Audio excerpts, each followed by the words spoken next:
Hi Teresa, good day. It is my I'm doing a video recording as a reply to the three reviews we you did requested us to do for our last meeting, and I don't know how long this video will be lasting for, but I'll try to make the good use of taking advantage of the full 15 minutes, or maybe I could really explain myself before the end of the 15 minutes. But however, um, regarding to the first question, which is how would you describe UDL and the benefit of UDL in your own words? Generally, I would say, um, for me, I believe UDL is a pattern or is a process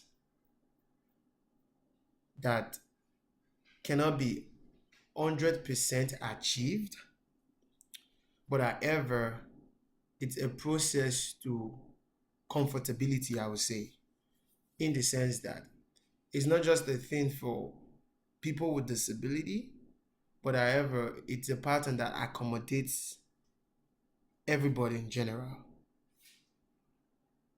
to give a general flow of accessibility. Just like I jot some few things down, and yes, and I said universal design is a process and not an outcome.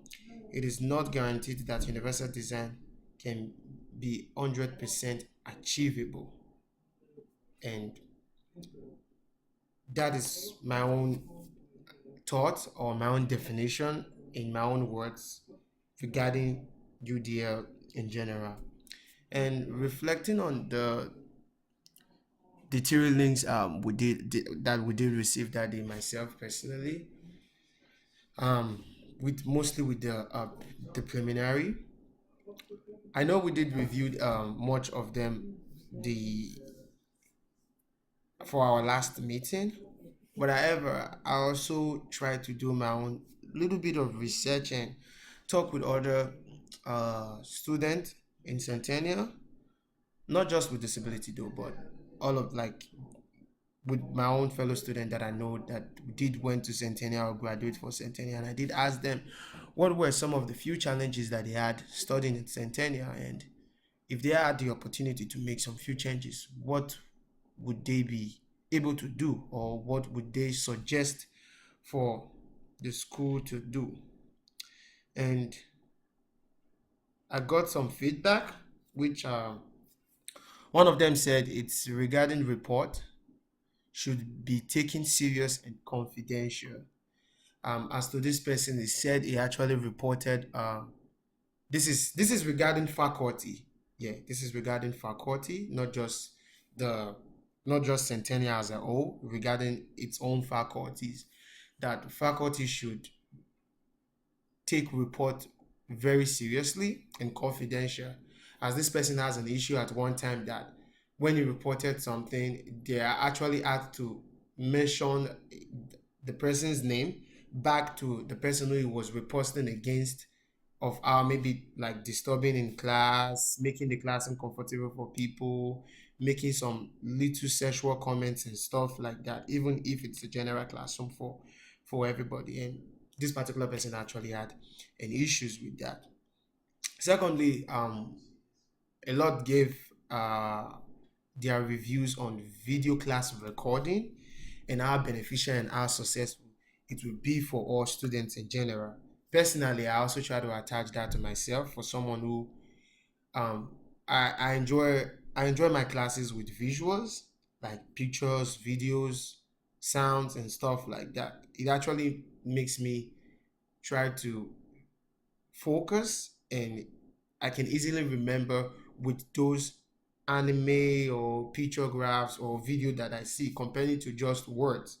Even sometimes with the few meetings we had, I can't really even give 100% accountability of what most of our discussions has been. Although yes, I try to put my mind into it and I try to see how much I could remember. But however, a lot of students identified that video class recording would be beneficial for students and make them grow more successful within their career and their studies right there at Centennial. And others talked a little bit between, he said faculty should keep their own bias out of the general class teaching. And particularly, this person was actually citing towards race, that they often observe that professors who has issues with racism or personal mindset about maybe genders, reviews, and stuff like that actually kind of interfere their biases or their beliefs with the general classroom teaching, whereby a class that is supposed to be teaching about maybe empowering women, it's then being turned to um, the reasons why black women are not being empowered, or the reasons why white women are being more empowered. Like, I'm just giving an example. That was not really much of the discussion, but I'm just trying to give an example so that you can actually try to see what I'm actually trying to talk about. So it was the person actually cited that if a professor should have an issues with race, it should be kept to his own personal mindset, like it's its own problem, but not trying to affect it with the general classroom, whereby some maybe a black student feels like he can actually have a good conversation with this professor because he or she feels like the professor does not like black people, or he or she feels like the professor does not like white people, whichever means it would be. But faculties, professor from each faculties should keep their biases to themselves while being in the general classroom. And the other ones I got was having an open mind, sharing thoughts without basing a fact on stereotypical issues. So back again, just like what I said, um, a lot of students commented that professors was having this set bias that, oh, everybody should understand. For the fact that I'm teaching, everybody should understand and everybody should be at least following what I'm saying, which it might be different for everybody. Some may just be there with their eyes wide open and not even catching half of what is being taught in the class and stuff like that. I know like I said, I have 15 minutes. I'm not trying to spend a lot of the time here, but however, something I personally know or noticed myself, it's as an international student from Nigeria, trying to connect our way of teaching with the way things are being taught here in Canada is quite more of a difference, whereby in Canada you do more of a study compared to more of the teachings you receive. While back home in Nigeria, the we do more of the teaching compared to the study that you do, whereby teacher spends a lot of time explaining stuff, taking you through each process like step by step, and then it's left for you to do your readings or your study personally, but everything is being explained to you in a more vague and open detail. Whereby here in Centennial or here in Canada, I'll say I kind of let me just focus in Centennial, which it's our main course, because I kind of experienced that with my own thought. I feel like you do much of the readings and the teachers and the professors comes in just to explain things in a very few. So after really detailing on the preliminary, I actually went to the press book, which I got the password into. I would have loved doing this again, but however, I did mine yesterday and I got all correctly. If I still remember, I guess if I use student stability, we not need that force, but I couldn't work my way through it.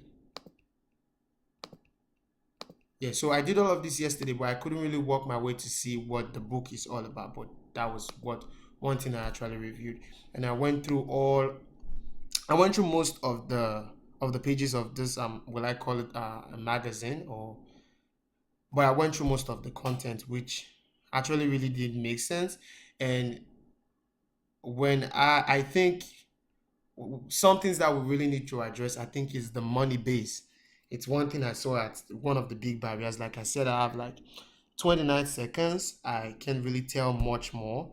But however, we did explain myself better while we meet for our meeting by 1 p.m. on Monday.